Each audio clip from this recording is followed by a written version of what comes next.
everyone. My name is David Panett. I'm partner here at the HREA, which is a members-only executive HR group here in the Philadelphia market space.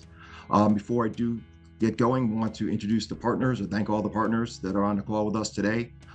John Toohey from Trilogy Partners, Scott Rosen of the Rosen Group, John Ford from Marsh McLennan Agency, and Malcolm Ingram of Greenberg Traurig, excuse me.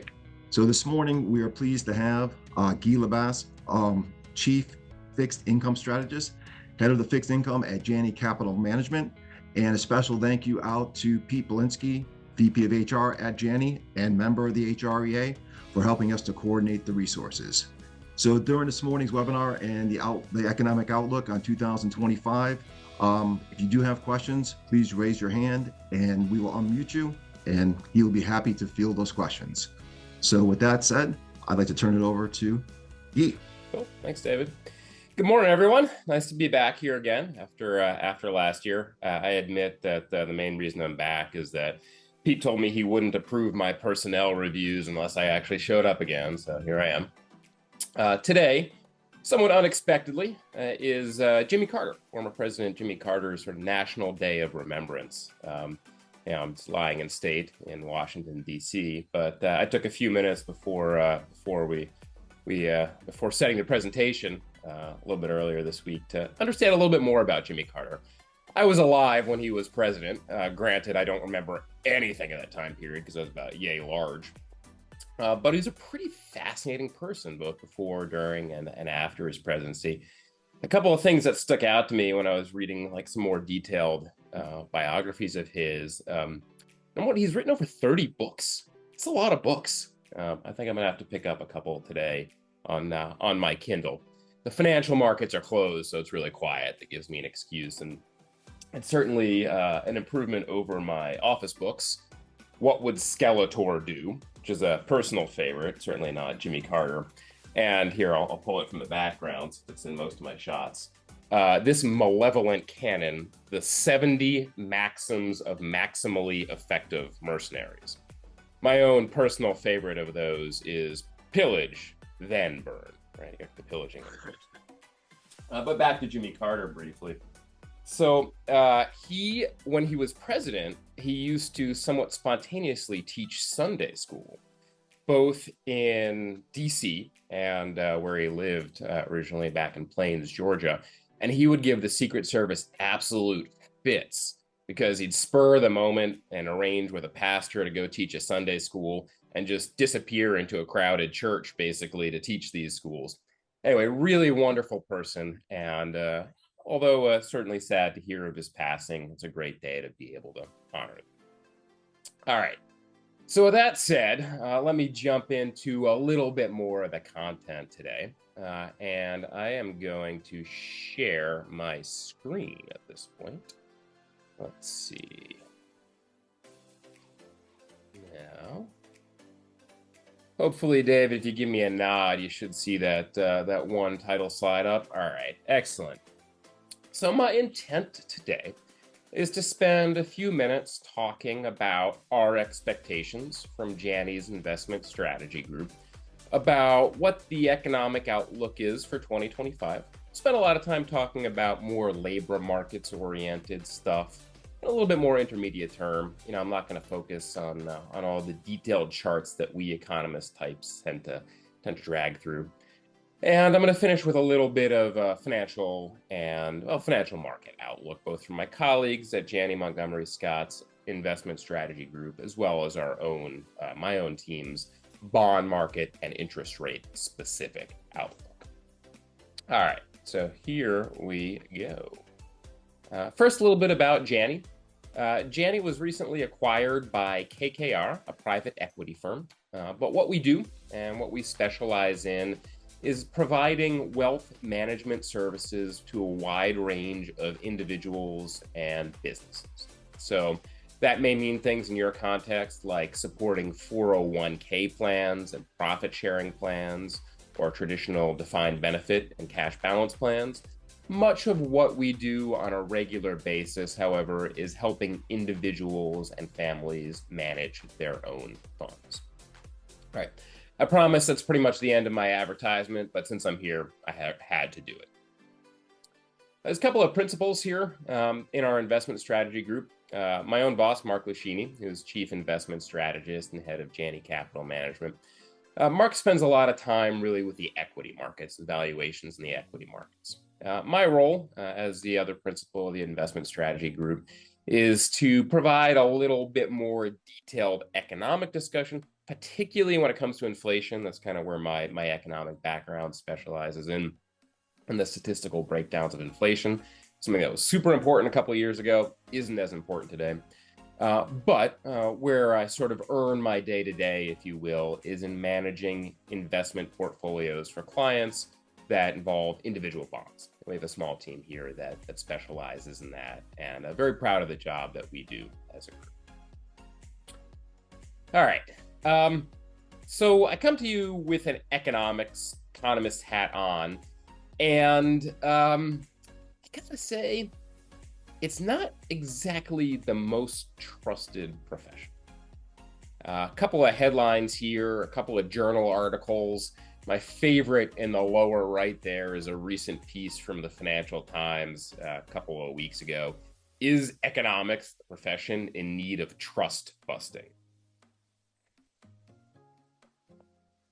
So the last year has not exactly covered this profession in a lot of way.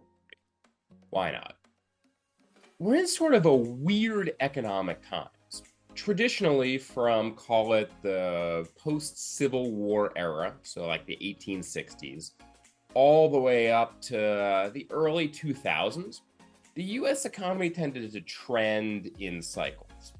And most famously, the English economist John Maynard Keynes really attributed a lot of this to sort of over-exuberance and then human psychological depression about economic outlook and so forth.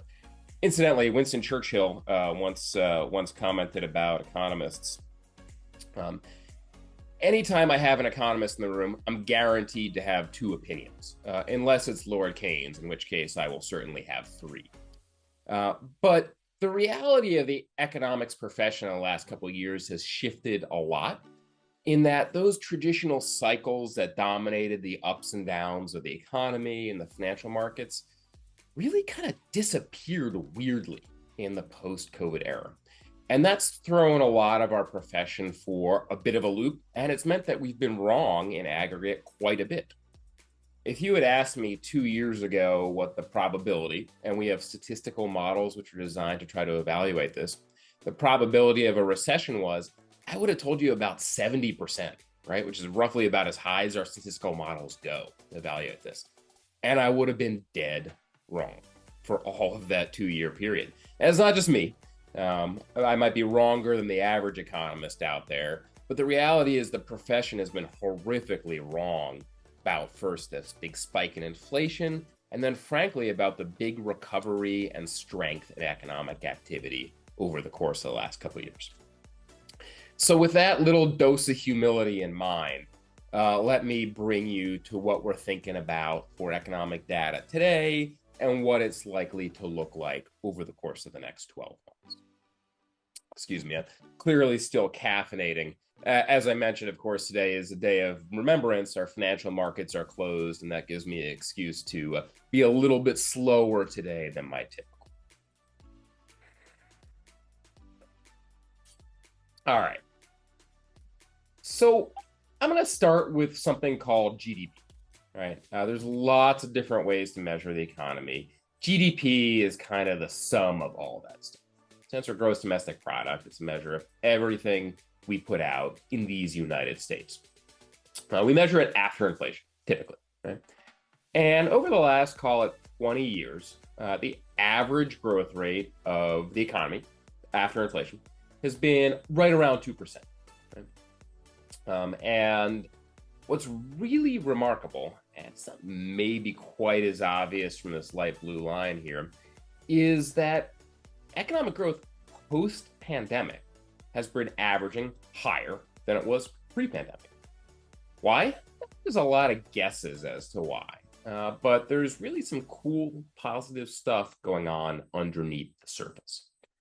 A few things that I think are driving it is the balance sheet repair that many consumers and businesses undertook with excess funds during the pandemic. And whether those excess funds were because households couldn't spend on goods for a while, or whether they were government transfer payments, whatever the reason, right? The debt load of consumers has become more affordable in the last few years. And that means more opportunity to spend on productive stuff.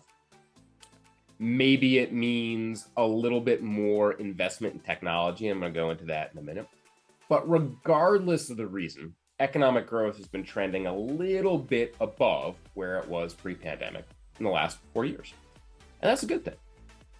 Over the course of the last 18 months specifically, economic growth has been trending about 3%. The difference between 2.5% and 3% might not sound like much, but it means literally hundreds of billions of dollars of better living conditions. At least, we economists measure things in money. Better living conditions for members of the United States in aggregate. That's pretty cool. I suspect what we're going to see, although right now the forecasts for the fourth quarter of last year are for about 2.4% economic growth, I actually think what we're going to see is a little bit of a surge in the end of the fourth quarter last year and the beginning of the first quarter of 25. A little bit cloudier after that, and I'll get into it. But the reasons for the surge to some degree are probably political, right? And I'm not going to say that one party winning control of the presidency and the House and the Senate means that there's going to be some big boost in economic growth. What I am going to say is that it means there is some clarity. Right? And a lot of businesses were holding back on spending leading up into the election in order to make a decision about what the future might look like.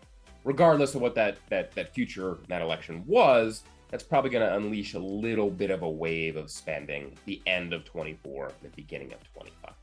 And we think it slows back down to a normal pace. Again, 2.5% to 3% over the balance of the year. Most likely, there are a lot of risks we'll talk about in a couple of minutes. So here's something that at least from my seat is really super duper cool. And that's tech growth. So you are going to see me studiously avoid the word, or I guess the acronym AI here, because AI means a whole host of things, which I don't really want to get into. But one of the biggest sources of short-term economic growth that's new and different is investment in technology infrastructure. Right?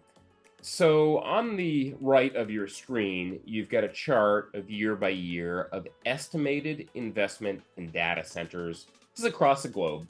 A lot of that is concentrated in the United States, but not exclusively.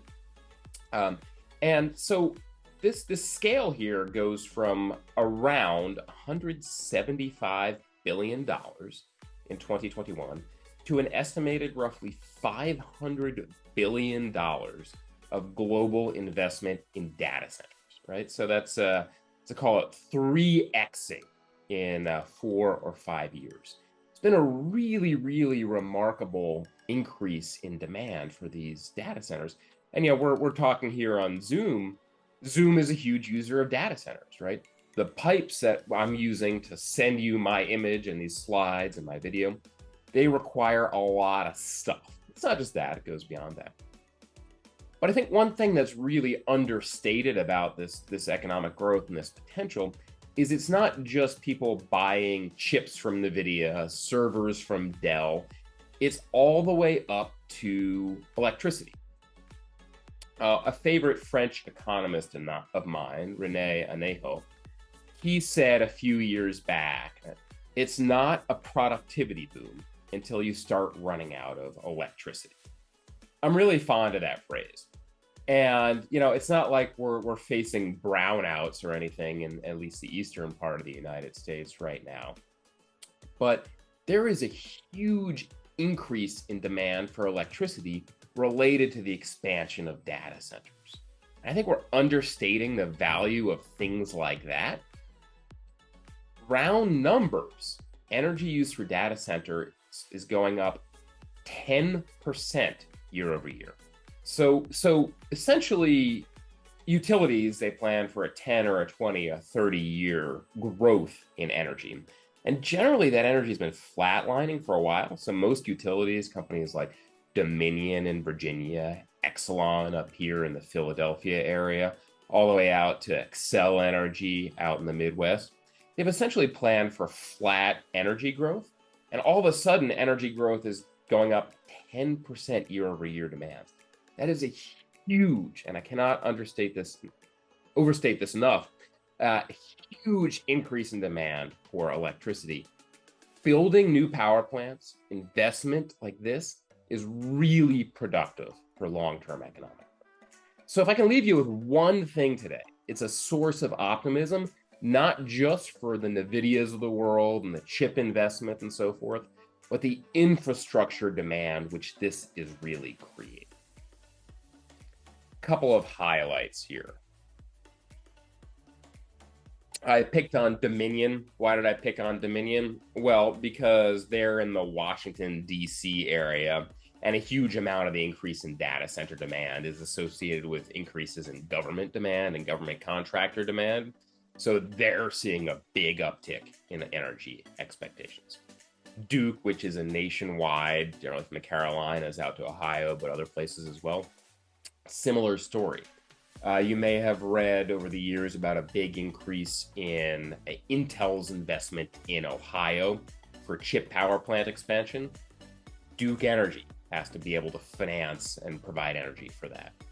NextEra is a company that's based in the Southeast United States. It's one of the larger utilities, but one of the cool things they do is they build, mostly green, but they build project-based energy generation. So they can stick it on the side of a data center in, say, the American Southwest and build a giant solar farm to provide for this data center. The broader point is that infrastructure growth, again, is more than just about the chips, more than just about the server racks. You got to think about it as a big, huge economic phenomenon.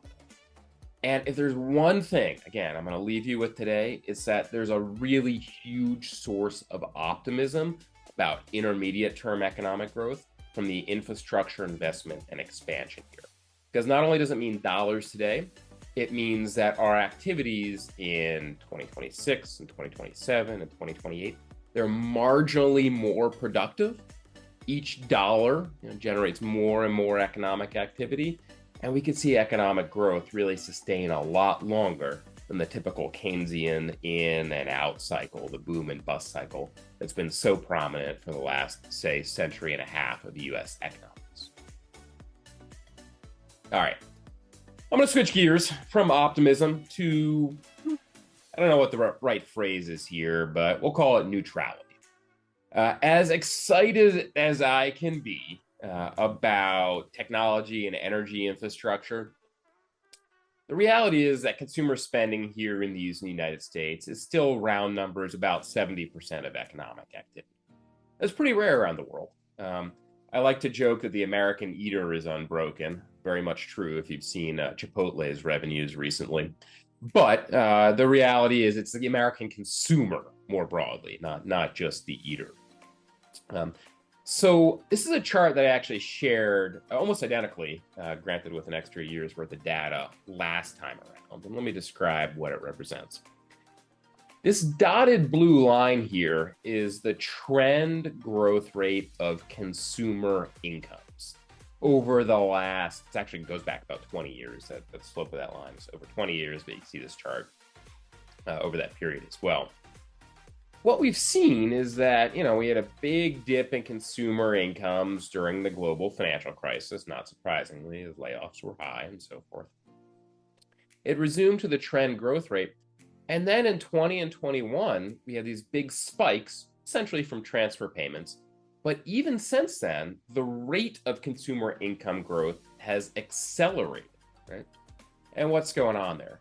Well, essentially, it's been a big increase in jobs. It's been a big increase in wages. And granted, some of that is the result of inflation, right? I think we've all seen that. This last election back in November, it seemed to many, was a referendum on the negative feels of the economy from higher prices. They're not going away anytime soon, but incomes have caught up with those higher prices. And so what that means is that consumer spending power, even though economic activity has been growing for a while here, is still going pretty strong. And I'll go into some of the underlying themes of that as well.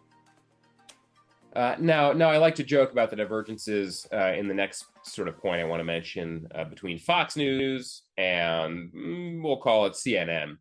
And that's about consumer debt. If you take the sort of Fox News viewpoint, you will have heard a lot of stories in 2024 about how consumer debt is at all-time records. Yes, that's undoubtedly true.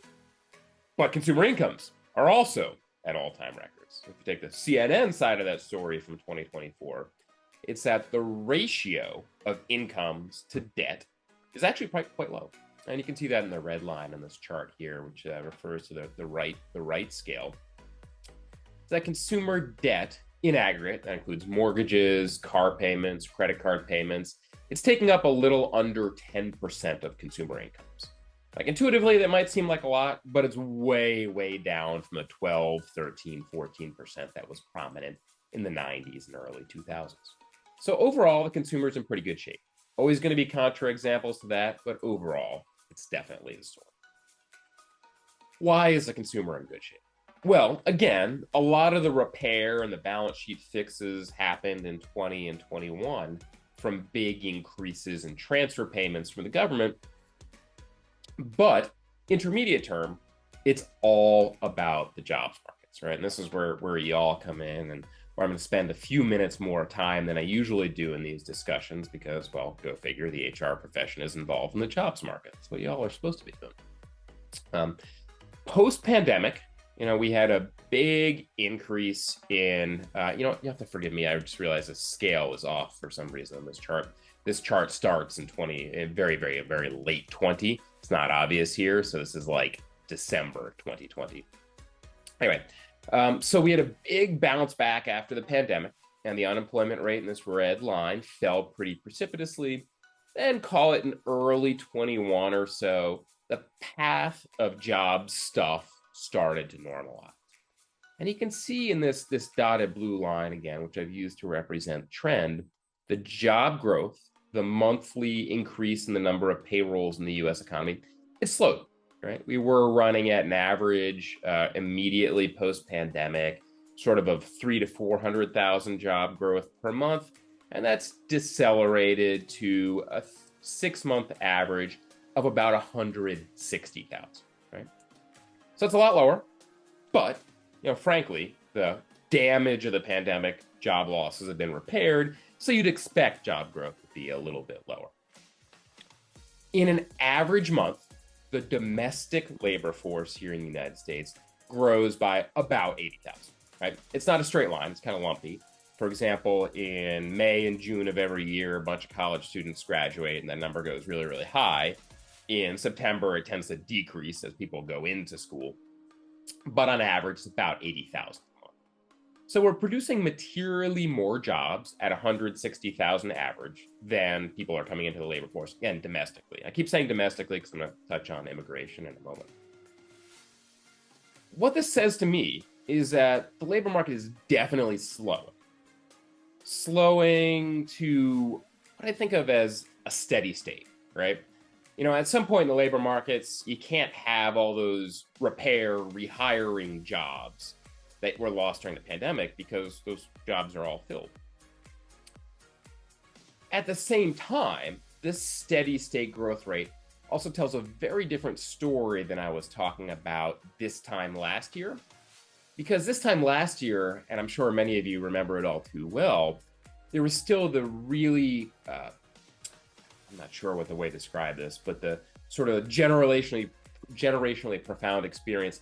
There was still the really profound experience of not having enough employees to be able to find in many industries.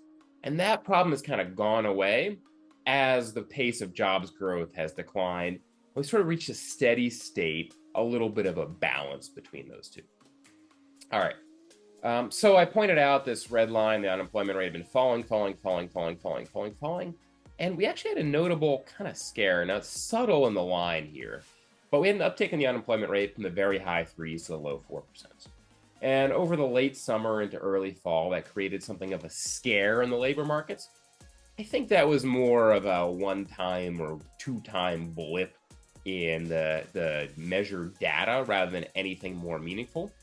And one of the reasons, this is kind of inside baseball, is that the way the Labor Department gathers information about the unemployment rate, they literally call people, right?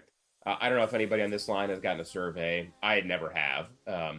But they call, I'm not sure what the exact number is, but a few 100,000 people and ask them, hey, are you employed? Are you looking for a job? And get some other statistics around that. The response rate has plummeted. It used to be that about 60% of the people they called actually responded to that question. Right now, it's somewhere around 20%, right? And so the data quality has gotten a lot sloppier. And for whatever reason, in 2024 in particular, maybe because we're all tired of, I don't know, answering our phones, we've all gone to texts. I'm not sure what it is. The response rate fell even further. So I think it was more about that than a real deterioration in the labor market. Still, it created a bit of a scare. Now, one thing this means is that as the labor market has come back into balance, wage pressures are probably going to be a little bit more neutral, right? So wages are the price of labor in aggregate. And when supply and demand are more aligned together, you can expect wages to grow at inflation plus productivity, give or take. So why? Well, inflation is in large part the cost of workers in our society, right? Most of what we consume as consumers is things like, again, coffees. Granted, I made this one at home, but I'm sure many of us go to Starbucks or the horrifically expensive but pretty tasty place we have on the first floor of our office called Bluestone Lane. A lot of the cost of those services, of that stuff, and see David taking a coffee as well. A lot of the cost of that stuff is not the beans, it's the services, right? It's the people working in there. And not just the people actually working on a day-to-day basis, but people who built the location. The services cost of that location, renting space, etc. So for that reason, prices and inflation are a lot about wages. And there's a couple of cool data points about wages. Last year I talked about two. This year I'm going to talk about a different two. One is the Employment Cost Index, which gets published quarterly, and you can see that in red here. And it's essentially a survey of employers. And as you can see, throughout most of the 20-teens, it was right around 2%. That was what inflation was. Productivity was pretty low. We had a big increase here. Largely, that's a function of inflation. And it's decelerated materially.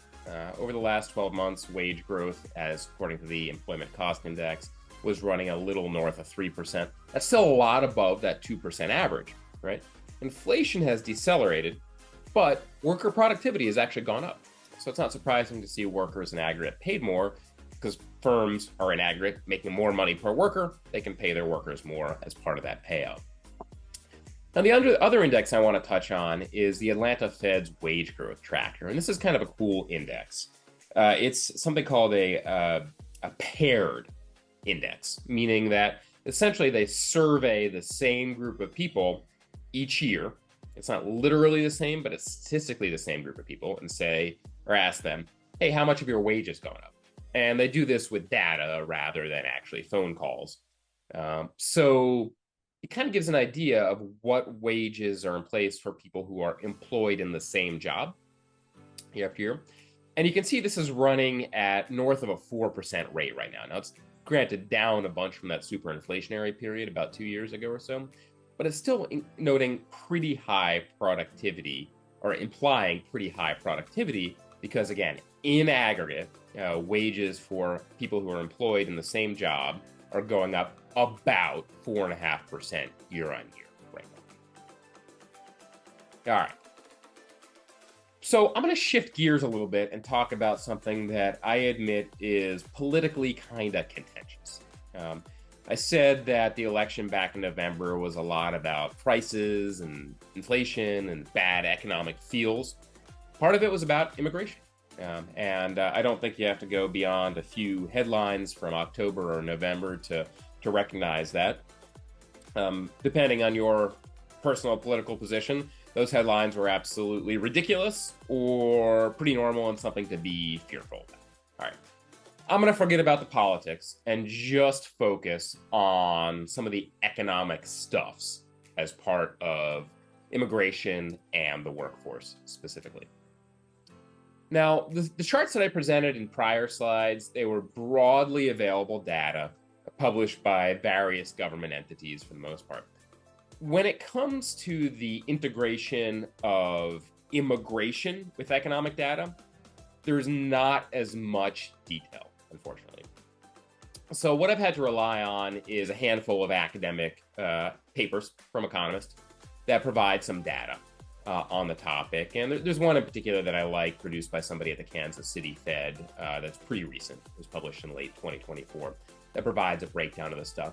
But keep in mind the data, you have to have less confidence in this data because there's some interpretation layered on top of it. So between 2022 and 2023, because again, with this interpretation, that means you got to look a little bit further back in history.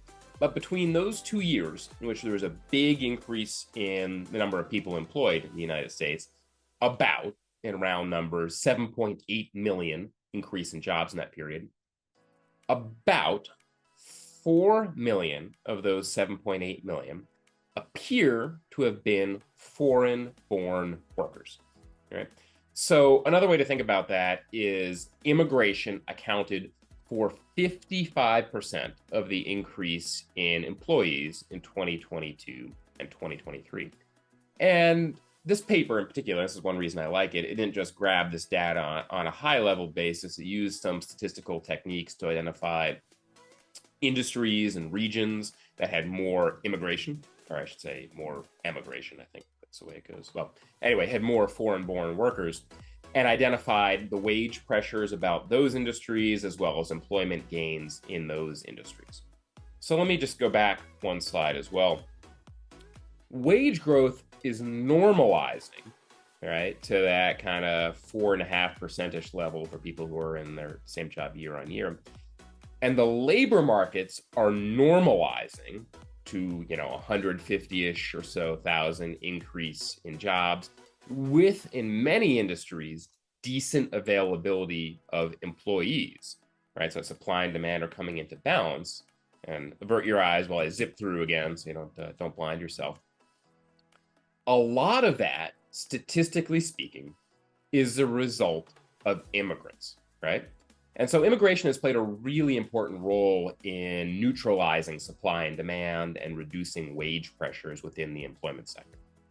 It's an open question as to whether that's going to continue, right? So again, politics aside, the incoming administration and composition of Congress is probably not going to be very friendly towards immigration. Right? And granted, there's a wide range of skill levels within foreign-born workers, right? Everything from, my wife's in the biotech sector, and 2/3 of I'm exaggerating, but a large number of her colleagues are Chinese immigrants who have gotten their PhDs here at U.S. universities, right? And that's a big source of really highly educated labor, all the way to the more typical sort of mental perception of immigrant workers who are perhaps less skilled, right? There's a very, very wide range in that. It's hard to tell what that's going to look like in 2025 and beyond, but it has been a huge factor in evening out supply and demand in the labor markets in 2023, 2022, and probably 2024 as well. We don't have the data on that quite yet. So, as I said, and as I think anyone who's followed even an iota of US politics would recognize, right? The situation in 2025 and beyond, economically, is going to have a much bigger political component. Immigration is one side of that, right? Tariffs are another. And tariffs are something that's not really been used in contemporary economic stuffs until really 2016 or so, when President Trump was elected the first time and used the threat and ultimately the imposition of tariffs against a select number of countries to apparently advance some geopolitical goals. Right? For what it's worth, the subsequent Biden administration expanded many of those tariffs. So it's not just a one-sided thing, right? There's a more wider embrace of the use of tariffs in general for geopolitical aims. And realistically, in this country, tariffs have not been a big feature of the economic landscape in nearly 100 years, right? Pretty much from the 1940s on downward, international trade was getting cheaper and cheaper and cheaper. It's very, very hard, therefore, to get data on how an increase in tariffs more broadly is going to affect economic activity, right? So since we don't have great evidence, we kind of have to model it. This here is one model from a few years back that was from a paper, pretty well documented paper. I was interested in the model, so that's why it's on my mind, called The Return to Protectionism, right? And although the economic community legitimately disagrees on how much tariffs are likely to impact consumers in the United States, there is zero disagreement, realistically, that US consumers will bear the brunt of any tariffs, right? Because we are the source of global economic demand. So this infographic, I think that's the right term for it, of the United States, is an estimate based on this paper of how much prices are going to go up in a trade war in which the United States places tariffs on a large portion of imports and foreign countries also tariff United States exports. Because there's no reason to think they wouldn't fight back, right? As you can see, it's somewhat uneven. Tends to be concentrated in high manufacturing activity in the Midwest to upper Midwest, as well as, and I'm not sure geographically exactly why, I think this is maybe a population effect more than anything else, or a wealth effect more than anything else, as well as in the eastern portion of the Rocky Mountains. But best guess nationwide is that a legitimate trade war is going to increase our costs and therefore reduce our after inflation wages as a country somewhere between 1.5% and 3.5%. That's a pretty big effect. Doesn't sound like much, but it's a pretty big effect. A lot of assumptions in there, but I think the way to think about tariffs is they don't really increase prices so much as they increase our taxes. They're like a tax on consumption, on the stuff that we buy. So that's one material risk for the coming year and really beyond that, but it's extremely hard to measure. Now, the second material risk for the coming year, and this one's really tied very closely to the labor markets and an issue I talked about earlier. This is data from the same paper. It's immigration, right? So the incoming administration and Congress has effectively pledged to reduce immigration. Now, I think implicitly they're often talking about immigration that tends to be less skilled workforce in general. And as you can see in the charts on the right, and I'll describe them, industries that over the last few years have tended to have a high percentage, or historically had a high percentage of employees that were foreign born, they've seen significantly less wage growth. And I'll give you two really clear examples. First is public administration. That's essentially government jobs, right? Because of both political reasons and the high propensity to basically, check citizenship for public sector jobs. There's a very low portion of immigrant workers in those jobs, and they've seen really big, 10+% increases in aggregate in wages in 21 and 23. By contrast, the construction industry, which is a pretty high portion of foreign-born workers, has had some of the lowest increases in wages. And in aggregate, each 1% increase over the last few years of immigrant employment in industry reduced wage inflation by 0.75%. Right? And so if you kind of break down how wages affect inflation, right? Because as consumers get more income, we tend to buy more stuff that pushes prices up. There's two pieces to that. One is productive wage gains, meaning that each hour we spend at work is more economically productive. That doesn't tend to create inflation. Unproductive wage gains from squozen or undersupplied labor markets, that does tend to create broader inflation. So slower immigration means more inflation. It's hard to guess what this is going to look like because policy remains in flux, but that is a material risk for us for 2026 and beyond, and one that's deeply integrated with the labor force and what all of you do on a regular basis. All right. So I shared a couple of worries on the horizon, a source of really big optimism in infrastructure and tech investment. I'm going to take a slide that I grabbed from last year and cross out a bunch of stuff on it, right? So I tend to, we economists are a depressive type, and I'll give you my final book of the day, which is a Dilbert book. Optimism sounds exhausting. It's kind of the economist mantra in some respects, whether you're a right-leaning Heritage Foundation type economist from Chicago or a left-leaning saltwater economist from Yale. We're all a little bit of a depressive type, maybe with the exception of the late Daniel Kahneman. But anyway, so I like to finish with worries in the horizon. These list of worries were the ones I gave you last year. Consumer sentiment was lousy at the beginning of the year. Well, politics or not, that seems to be resolving positively, at least in the short term. The government debt load was steep. So far, that hasn't been a problem, but what it does is it means it's harder for the government to provide support if there is an unexpected recession.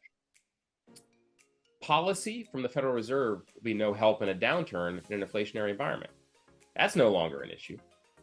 The commercial real estate mess, well, it hasn't been fixed, but at least we're working through it and it's gradually resolved. And also at the time that I was talking to you last year, there was a big increase in geopolitical conflicts, horizontal conflict escalation, we called it. Some of that seems to have been wrapped in. Now granted, what's going on in Ukraine is still awful. What's going on in the Middle East hasn't been resolved, and I certainly hope it does peacefully. But some other simmering conflicts beneath the radar, like Venezuela threatening to quietly invade the western area of Guyana, that has really faded, right? So horizontal conflict escalation that has reduced. The government debt load today, depending how you measure it, is about 102% of the size of the economy. Based on our base case forecast, we expect that to rise somewhat over the next few years to about 105, 106%. So long as economic growth remains pretty positive, that still doesn't seem to be all that big of a worry. But of the 6 worries that I provided you for 2024, only one of them is still really a problem. All right, I'm going to jump into financial markets for just a few minutes. Again, my emphasis this morning was really meant to be on the economy and so forth. But we're financial economists. We express our views by buying and selling stuff within the financial markets. Let me just provide a little bit about this. And you can take this as personal financial advice or not. However, as a disclaimer, should you choose to act on this, I really encourage you to speak with and discuss the matter with your own financial advisor, whether it be at Janney or another firm. All right. So this is comments from my colleague prominently, Mark Lucchini, as well as some of the other members of our investment strategy group, Greg Derhushak and Mike Halloran, who focus more clearly on the stock markets. Each year, that team and I, along with them, provide 3 outlooks for the equity markets. I'm not going to read all this stuff. Frankly, this was cut and pasted from our 2025 outlook, which you can find on the website, janney.com. But some 3 broad expectations.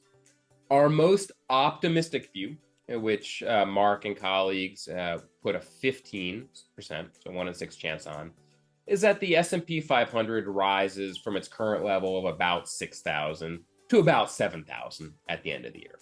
That's a pretty strong increase in the level of the equity markets. Again, we don't put a high probability on it. There's a chance. And really, it comes down to corporate profit growth, right? Corporate profitability is going pretty well. I'll touch on that in a minute. Our second scenario, which we put with pretty high probability, about 3 in 4 chance, not the exact number, but generally, is that the S&P 500 gains from its current 6,000 level to about 6,600. So stocks go up right around 10% in round numbers. Again, supported by good profit growth. And we probably get a weak first quarter as the markets and the economy get accustomed to the new administration, the new government, and then a rebound in the back half of the year as corporate profit growth ends up being what matters. The third scenario is less optimistic. It essentially has the stock markets moving relatively flat over the course of the year after a dip. And it's really a story about economic, both tariff and immigration policy being more constrictive on the US economy. And put roughly a 1 in 10 chance of that occurring. When it comes to the interest rate markets, I think many of us have an intuitive idea that stocks have gone up roughly 20% and 25% to be exact in 2024. I don't think all of us have a good idea of what happened in the interest rate markets, but we went through 3 big changes in trend. The beginning of the year, inflation was surprising to the upside, then it sort of faded. I talked a little bit about the scare in the jobs market in July into August. We saw interest rates come down a lot. And in the last half of the year, or the last 3 months of the year, they increased pretty considerably. On balance, the Federal Reserve, which controls overnight, so very short-term interest rates, reduced their rates by 1%, but longer-term interest rates actually rose. So those things like mortgage rates rose by about 0.75% during the year. For 2025, we kind of expect interest rates to chop around a little bit. So 10-year Treasury yields right now are about 4.6%. We think they're going to end the year in the low to mid 4s, but generally hover in the 4.25% to 4.75% range. So not a lot of excitement, but a lot of chop around there. So for those of you thinking about getting a new house, perhaps, right, you're probably going to be right around maybe slightly lower interest rates in the course of 2025. I mentioned corporate profitability growth. By any measure, the corporate sector is very, very healthy. What do these lines mean? These lines are basically how affordable are companies' debt load. So it takes the S&P 500 companies and says, all right, how much debt do they have versus how much income are they earning? Down on the chart means essentially that they're in better shape, right, to oversimplify. And they're in pretty good shape right now, right? So by this measure, corporate profitability is roughly 3.5 times corporate debt load, which is pretty good compared to the historical average of about 4.5. And we expect it to get better in 2025 as well. It also means we're probably going to see a pickup in merger activity, right? Companies have more to be able to borrow. They're probably going to undertake more mergers, as well as the incoming Federal Trade Commission commissioners, whomever they may be, and SEC commissioners are likely to be more favorable towards mergers as well. So I could see an increase in mergers, but the corporate sector is pretty healthy in aggregate for 2025. The final thing I want to touch on is something that's a little bit new, and that's private credit. So private credit is a fancy term for loans. There are these things that banks used to give to companies, but because of all these changes in capital rules and the growth of the private sector relative to the growth of the banks, they no longer do, at least not to the same degree. It used to be that 10 or 20 years ago, JP Morgan would lend money to IBM. They don't do that anymore. Right now, one of the biggest sources of increase in borrowings for the corporate sector has been loans from private equity companies. These you might have heard of in the headlines, companies like Blackstone, KKR, Janney's new parent company, KKR. There's a handful of others, Blue Owl, it's called Owl Rock, it used to be called Blue Owl, and so on. And essentially, these entities have been taking cash from pension funds and insurance companies and wealthy individuals, and instead of investing it as equity investments in companies, they've been lending to companies. It has grown massively. In 2024, the size of this market, we think, is going to overtake the high yield, meaning the higher risk, corporate bond market in size. It's a cool sector. It's interesting. It's different. Be on the lookout for the private credit sector to fuel a lot of the expansion in things like merger activity and ultimately even corporate profitability. Because profitable companies that are able to borrow efficiently, they're able to grow faster, and that's a great thing for the US economy. Certainly in the short term, at least until it gets over exaggerated and too big. But that's at least some years off.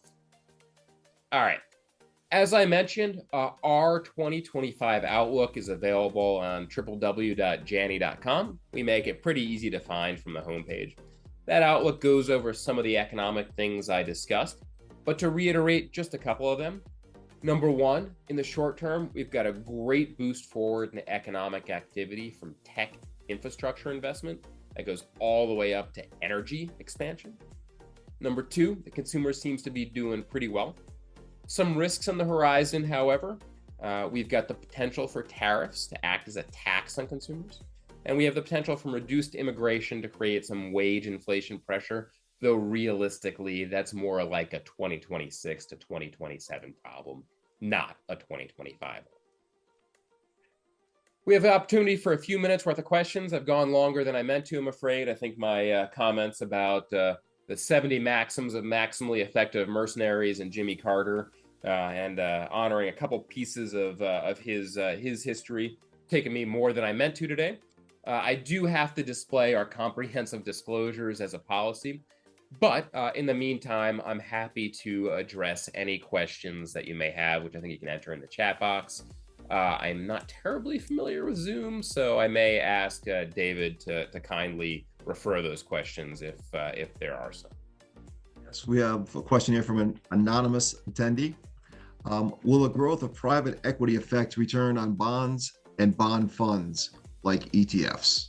Okay, that's an interesting question. All right, so I didn't talk too much about private equity specifically. I talked, and let me jump back a couple slides, about private credit. That's gone up a lot.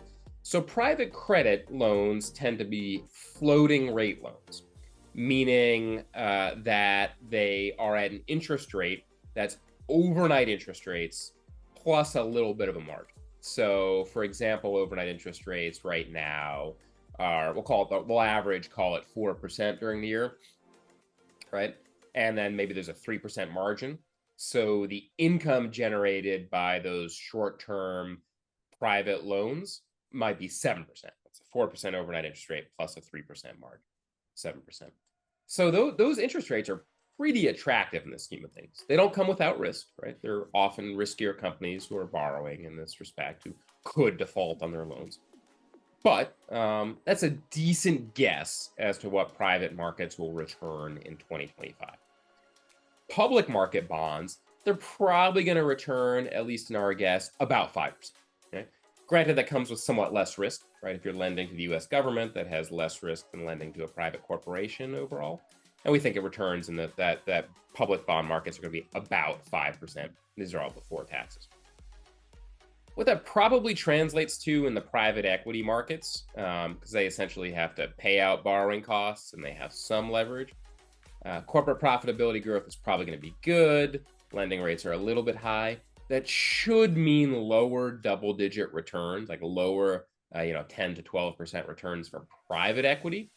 And again, avert your eyes as I jump back a couple of screens quickly. Again, we think a base case for the public stock markets, like the S&P 500, is about, round numbers, very high single digits, very low double digits. So that's your base case. Fantastic. And we have another question from Don Herford. Let's see. Do you think the return to office is stabilized? And if not, how might a further pullback to the office impact the economy? So interesting question. I even in 2020, I got bored of sitting staring at the walls in my home office. So I was often here 2 or 3 days a week. And I remember there was a couple people. There was our division head who was here. There was one gentleman who I know happens to live in a 1-bedroom apartment in Center City. So I don't think he had any interest in staring at his walls. And another person who was going through a divorce at the time. And we were the only people who were in the office in 2020. Fast forward to today, and we're calling it about 60% capacity, which is on an average day. Although my walk in here, I think today, because of the market holiday, was about 5% capacity, a touch lower.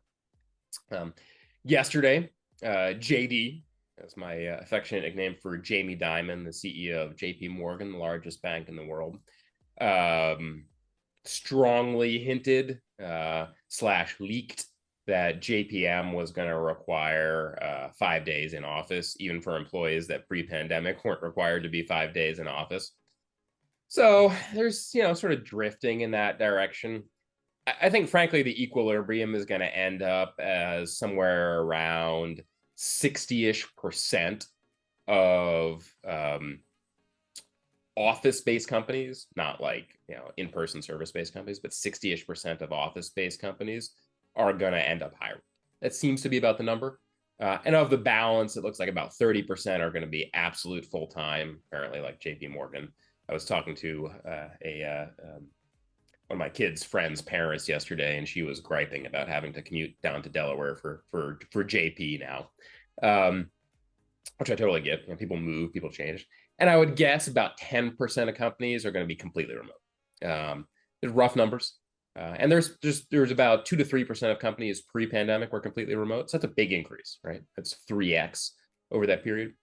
In terms of how that affects the economy, right? It's good for stuff like Starbucks, right? I'm not picking on the company, but it's good for coffee services. It's good for high quality office space in major cities, Class A and Class B office space.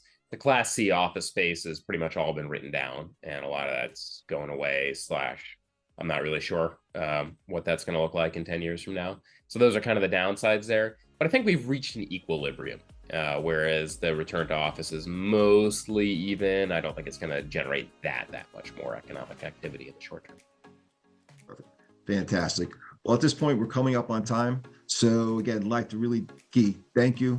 Fantastic data. Appreciate you putting into context for us and the outlook for 2025. If anybody is interested as far as HREA and HREA membership, please go to the HRExecutivealliance.com. You can check out our website. Upcoming events, February 4th, we have a Sixers night out. So we have a box at the Sixers game. You can register online. And also March 5th, we are doing a senior virtual roundtable. And in April, our very own employment law attorney, Malcolm Ingram, will be hosting the 2025 Employment Law Outlook. So again, thank you everyone for attending today. For anything, you can follow up with Guy and go to Janny. You can download the Outlook for 2025. Say everybody have a fantastic 2025. Thank you. Thank you so much, David, and crew. Have a lovely year.